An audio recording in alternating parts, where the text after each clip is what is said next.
복된 생명의 역사가 우리를 주장하여 주옵소서. 말씀을 나누며 함께하여 주시고 평안으로 인도해 주옵소서. 주 예수님의 이름으로 가정가정이 복되길 원하고 자녀들의 인생 속에 시온의 대로가 열려지며 하나님의 존귀한 영광을 드러내게 해 주옵소서. 주 예수님의 이름으로 기도하옵나이다. 아멘. 우리 교재 70조 다섯째 제가 그 다음 걸 봤어요. 우리 교재 69쪽 다섯째 불평이나 원망을 하지 말라. 69쪽입니다. 해야 할 말 5가지가 아니라 그 위에 것 우리가 같이 한번 읽기를 원합니다. 찾으셨죠? 읽습니다. 불평이나 원망의 말을 하지 말라. 하나님께나 사람에게 불평이나 불만을 토하지 않아야 한다. 심지어 악을 행하는 자로 인하여도 불평하는 것은 죄가 된다. 우리는 상대방을 불평하고 원망하려면 끝이 없다. 그러므로 상대방을 충분히 이해하려는 교양과 지성이 필요하다. 바울은 저희 중에 어떤 사람들이 원망하다가 멸망시키는 자에게 멸망하였나니 너희는 그들과 같이 원망하지 말라. 그들에게 일어난 이런 일을 본보기가 되고 또한 말세를 만난 우리의 경계를 기록하였다고 하였다. 불평이나 원망은 이해심이 없거나 교만한 마음에서 나온다.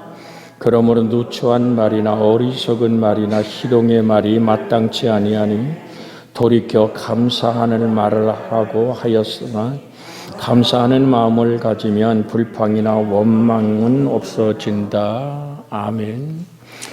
자, 우리가 나누고자 하는 것이 불평과 원망은 누구가 먹고 사는 밥일까요? 바로 사단입니다. 기억하십시오. 내가 불평과 원망하는 순간 하나님이 나를 보호했던 보호막이 깨집니다. 사단은 우리 어깨에 딱 앉아서 계속 생각에 꼬리에 꼬리를 물고 우리로 불평하고 원망하고 억울하고 분통 터지는 생각만 하게 합니다. 그래서 내 영혼이 분노하기 시작할 때 늘 드리지만 분노는 마음을 어둡게 합니다. 분노는 진리를 분별하지 못하게 합니다. 그래서 우리를 어떻게 하게 합니까? 사단에게 코가 끼워서 오늘 도살장에 끌려가는 소처럼 그렇게 우리의 모습이 패망할 수밖에 없기에 우리는 우리 언어의 복을 받기를 주의 이름으로 소원해 드립니다. 그래서 잠언 6장 1절에 뭐라고 얘기합니까? 잠언 6장 1절에 내 말로 얽히고 내 말로 잡히게 되느니라 라고 그러죠. 성경을 펴서 보겠습니다. 잠언 여러분들이 성경을 찾으세요. 잠언 6장 2절입니다. 잠언 6장 2절 같이 한번 읽습니다. 내 입의 말로 얽혔으며 내 입의 말로 인하여 잡히게 되었느니라. 그러니까 항상 믿음의 묵상을 걸쳐서 말을 해야 한다는 말이죠. 말이 입 밖으로 나가는 순간부터 말하는 사람과 듣는 사람들의 영혼을 올가매게 되어 있습니다.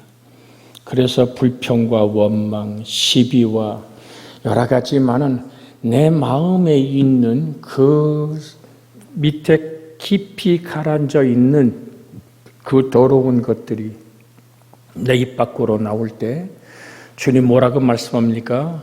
내 속에 있는 것이 내 밖으로 나오기에 너를 더럽게 한다 그랬어요. 사람이 입으로 먹고 뒤로 나오는 것이 사람을 더럽게 하는 것이 아니라 내 마음에 차곡차곡 쌓여있는 나 아니면 안 되는, 왜 불평하고 원망한다고 지금 교재에 말하고 있습니까? 그것은 내 교만입니다. 너보다 내가 낫다라는 생각입니다.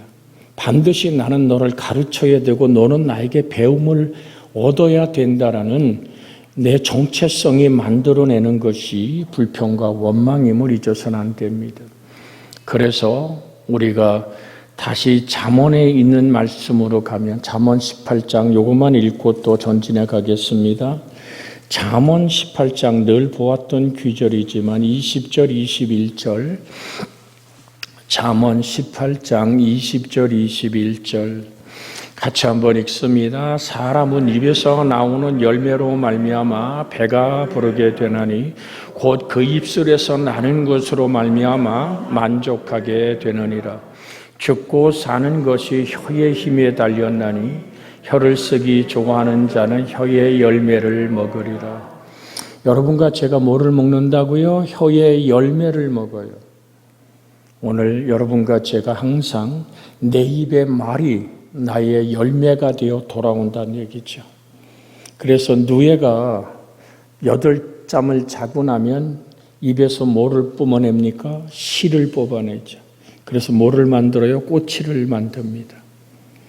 그것처럼 여러분 그 실크는 바로 누에가 만들어낸 입에서 나온 그 실이 실크가 되는 거죠. 귀단이 되는 거죠. 그와 같이 여러분과 제가 축복과 감사의 말을 할 때 그 말은 축복과 감사로 열매 맺어지게 됩니다.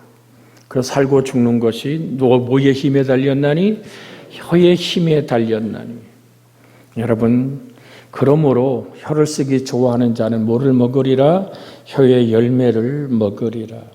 그래서 시편 37편 1절 본문에 우리 교재 속에 있죠.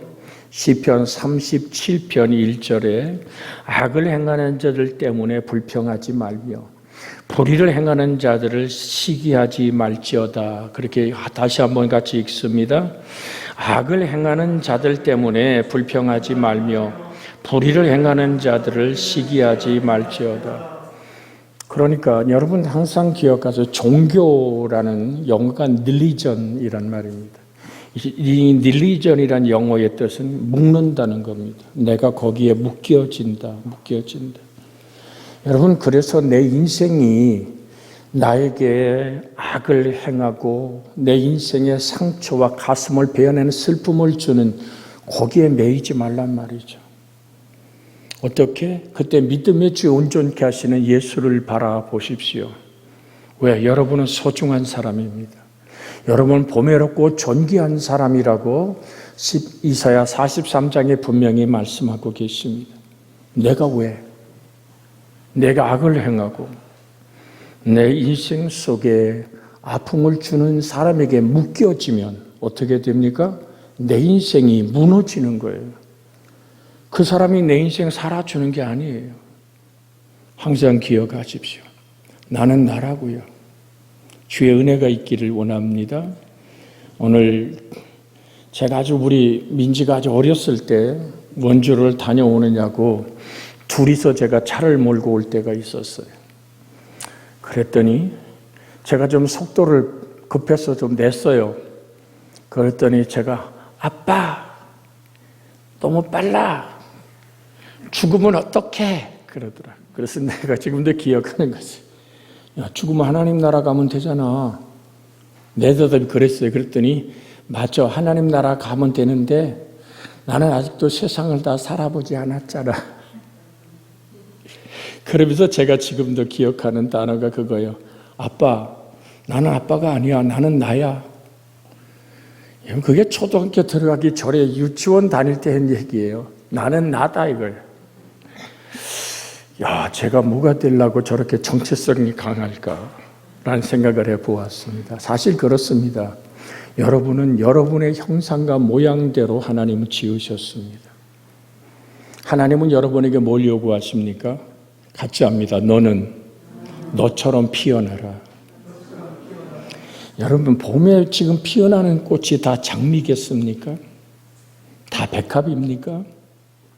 여러분, 정말 가시떨기 밑에 작은 꽃도 핍니다.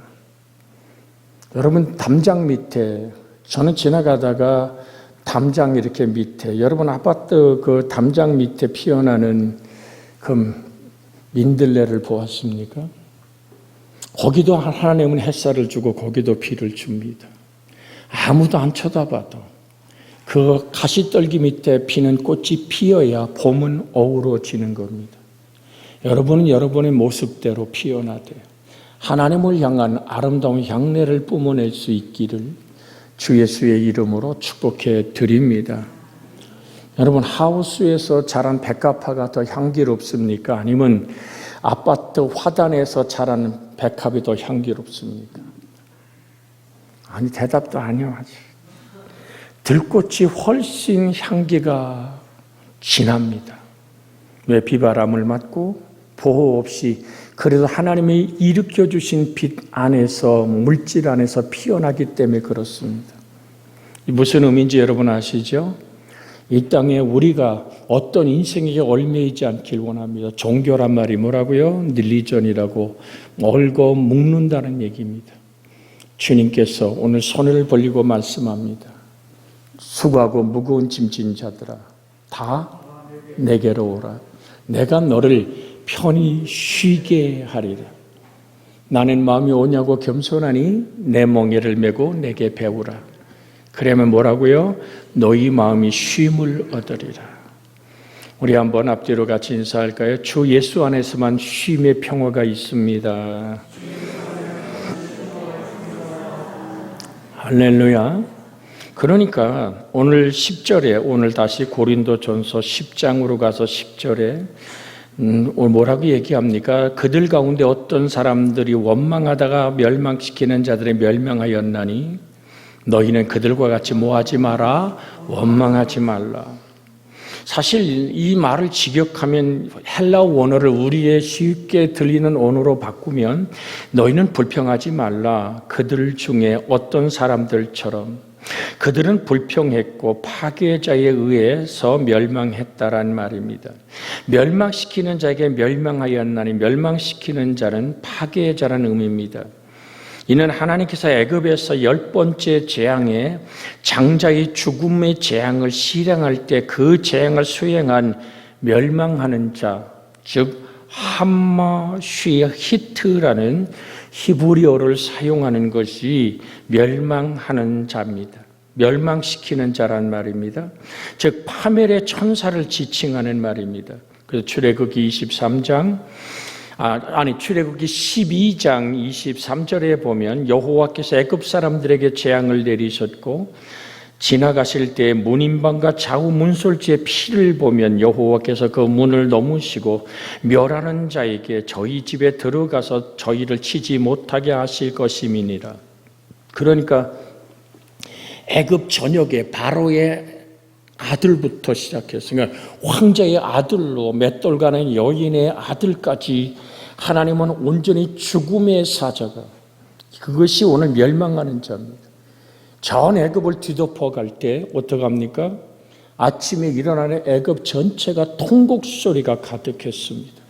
장관이든 왕이든 상관없이 지손의 장손의 모든 생명은 다 끝났습니다.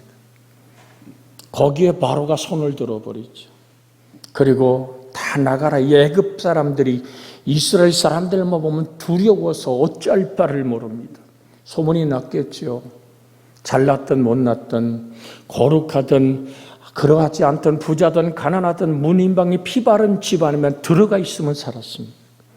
왜? 죽음의 사자가, 멸망하는 자가 거기를 넘지 못했던 거죠. 그걸 갖다 유월절이라 그럽니다.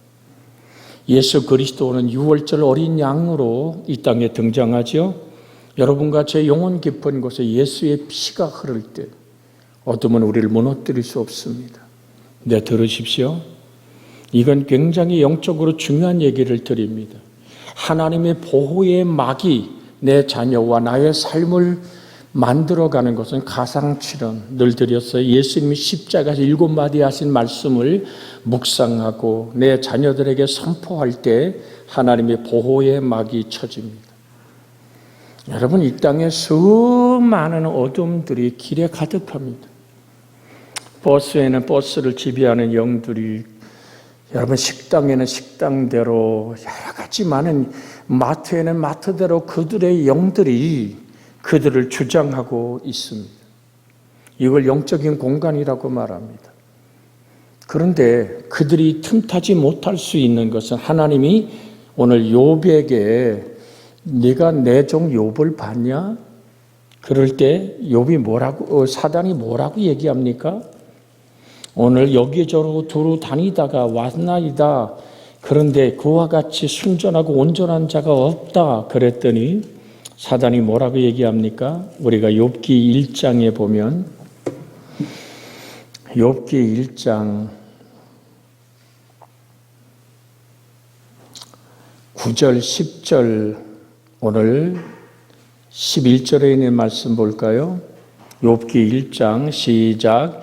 사단이 여호와께 대답하여 이르되 욥이 어찌 까닭없이 하나님을 경외하리이까? 주께서 그와 그 집과 그의 모든 소유물을 울타리로 두르심 때문이 아니니까? 주께서 그 손으로 하는 바를 복되게 하사 그 소유물의 땅에 넘치게 하셨나이. 이제 주의 손을 펴서 그 모든 소유물을 치소서. 그리하면 틀림없이 주를 향하여 욕하지 않겠나이까. 자 보세요. 10절 다시 한번 볼까요? 주께서 그와 그의 집과 그의 모든 소유물을 울타리로 두르심 때문이 아니니까. 이 중요한 구절이에요. 이것이 제가 금방 얘기한 보호막이에요. 보호막. 하나님께서 욥이란 인생을 우리가 담장을 치듯이 집에 문을 만들어 잠그듯이 하나님이 욥을 하나님 품에 두르시고 울타리로 둘러서 보호하고 계심이란 얘기는 뭐죠? 우리가 하나님의 울타리를 뚫고 그를 칠 수 없었다는 얘기죠. 항상 기억하세요. 사단에게 허락할 때 욥의 전 재산과 열아들이 하루아침에 생명을 잃지요. 여러분 이게 무슨 얘기입니까? 하나님이 우리를 절대적으로 보호하는 한 사단은 우리를 건들 수가 없습니다. 도둑이 오는 것은 도둑질하고 죽이고 멸망시키는 것뿐입니다. 주님이 온 것은 뭐라고요? 생명을 얻게 하고 더 풍성히 얻게 하는 것입니다. 항상 기억하세요. 그런데 말이에요. 그 보호의 막을 내 의지적으로 불평과 원망을 토해내는 순간 문이 열린단 말이죠. 사단이 치고 들어올 수 있단 말입니다. 그래서 우리는 범사에 감사하라. 이는 그리스도 예수 안에서 너희를 향하신 하나님의 뜻이니라. 즉 멸망하는 자가 우리를 넘볼 수 없는 것은 주의 보호의 막이 있기 때문에 하나님이 울타리로 지키고 보호하시고 여러분이 손으로 하는 일에 복을 주사 그랬잖아요. 주께서 그의 손으로 하는 바를 복되게 하사 그 소유물이 땅에 넘치게 하셨음이니이다. 그래서 우리는 항상 이 땅을 살아가면서 하나님께 고백해야 돼요.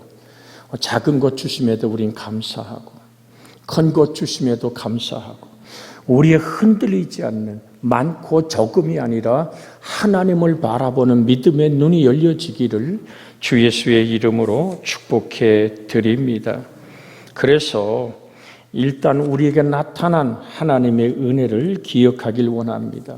그래서 그 다음 절에 뭐라고 사실은 이 아론 제사장직의 반기를 들었던 고라와 나단과 아비람의 반역 사건을 가리키는 말 중에 하나지요. 지금 얘기는 고라 일당은 땅이 갈라져 그들을 삼킴으로 죽임을 당하였고 이에 불만을 터뜨렸던 자들은 연병으로 죽임을 당하여 광야에서 오늘 쓰러지고 맙니다. 그들은 기억도 없습니다. 하나님이 이스라엘 백성을 통해 가나안을 정복할 때 누구를 통해 정복합니까? 광야에서 태어난 세대들, 애굽을 모르고 하나님께 불평과 원망이 없이 오늘 만나로 길리워지고 하나님의 구름기둥과 불기둥에 인도받은 자를 통하여서 또한 여호수아 갈렙에 속한 하나님을 의지하는 감사와 순종의 사람을 통해서 요단을 가르고 여리고를 무너뜨리고 가나안을 정복합니다. 이 은혜가 여러분과 제 속에 넘치게 함께하기를 주 예수의 이름으로 축복해 드립니다. 너희는 저와 같이 원망하지 말라. 자, 원망과 불평은 하나님께 감사를 돌려드리고 순종하는 것 대신에 자기 자신을 하나님께 대해 판단하는 자로서 내세우는 사람에 대한 하나님의 징계와 심판, 사상을 함축하고 있습니다. 불평을 한다는 것은 스스로 하나님을 판단하는 것과 다름이 없습니다. 하나님, 나한테 왜 이렇게 억울한 일이 생겨요? 왜 나만 가지고 그래요? 하나님, 왜 나만 미워해요? 하나님, 내 앞길 언제나 열릴 거예요. 여러분 들으십시오. 그렇게 그것이 하나님을 향한 의지함의 기도냐, 하나님을 향해서 성질난 분노냐, 이건 나만 아는 겁니다. 그래서 우리는 하나님을 향해서 감히 피조물이 먼지와 티끌 같은 인생이 하나님을 판단합니까? 하나님, 이건 틀렸잖아요. 하나님, 이건 맞잖아요. 하나님, 나한테 이렇게 하면 안 돼요. 라는 것은 자기가 하나님을 뭐 하는 거예요? 움직이려고 하는, 하나님을 좌우로 흔들려고 하는 사단의 교만이죠. 그것이 불평과 원망 안에서 싹트고 열매 맺어진다는 사실을 잊어서는 안 됩니다. 그래서 현대인들은 자의식이 강해서 만족스럽지 못할 때 쉽게 불만이나 원망을 토해냅니다. 하지만 성도들은 창조주이시며 구원자이시며 우리 개인의 삶을 주관하시는 하나님을 섬기는 자로서 원망한다는 것은 단순한 불만이 아니라 하나님을 판단하는 것임을 잊지 말아야 합니다. 그래서 성도들의 모든 일할 때 원망과 시비가 없이 하라고 분명히 말합니다. 빌립보 2장 14절에 있는 말씀을 같이 한번 봅니다. 빌립보서 2장 14절, 같이 짧은 기절입니다. 시작. 빌립보서 2장 14절, 모든 일을 원망과 시비가 없이 하라. 더 나아가서 범사에 감사하는 삶을 살아야 할 것을 말하는데 에베소 5장 20절입니다. 에베소서 5장 4절부터 볼까요? 본문에 나와 있으니까 에베소서 5장 4절 본 다음 20절 보겠습니다. 같이 한번 읽습니다. 4절, 누추함과 어리석은 말이나 희롱의 말이 마땅치 아니하니 오히려 감사하는 말을 하라. 아멘. 자, 20절 읽습니다. 20절 같이 한번 읽습니다. 범사에 우리 주 예수 그리스도의 이름으로 항상 아버지 하나님께 감사하며. 할렐루야. 여러분, 우리가 정말로 누추하고 어리석은 말이나 희롱의 말은 마땅치 않다. 우리의 영혼을 더럽히고 하나님을 대적하는 자의 자리에 서게 되는 것입니다. 오히려 감사하는 말을 하라. 그래서 드리는 거예요. 입술에 피멍이 들어도 감사하라는 말을, 뭐냐면 참다 보면 입술을 깨물다 보면 입술이 터져버릴 정도로 그렇게 아프더라도 내 입 밖에 원망과 불평의 언어가 사라지기를 주 예수의 이름으로 축복해 드립니다. 그래서 여러분이 암송하는 데살로니가전서 5장 18절 암송하고 합심에 감사하는 내가 되기 위해서 기도합니다. 범사에 감사하라. 이것이 그리스도 예수 안에서 너희를 향하신 하나님의 뜻이니라. 같이 기도합니다. 전요 살아계신 아버지 하나님, 원망과 불평, 그것은 사단의 틈을 타고 들어와 내가 하나님을 판단하게 하고 하나님으로 등지게 합니다. 하나님, 우리를 사눌로 둘러 지켜주시고 하나님의 권세로, 하나님의 능력으로, 하나님의 행복으로 우리를 인도하고 주관하고 복되게 하여 주옵소서. 내가 작은 것에 감사할 때 큰 것으로 밝혀주신 하나님 주를 의지하며 간구합니다. 촛불 주신 주님께 감사할 때 아버지 하나님은 달빛 같은 은혜를 주시고, 달빛 주신 주님께 감사할 때 햇빛 같은 은혜를 주십니다. 우리에게 다가오는 하나님의 놀라운 은혜가 아버지, 정말 우리가 별빛에 감사하며 달빛 같은 은혜를, 햇빛 같은 은혜를 경험하는 내가 되고 우리가 되게 해 주시옵소서. 주 예수님의 이름으로 기도하옵나이다. 아멘. 아까 우리 이창환 수집사님이 티자스를 이렇게 들고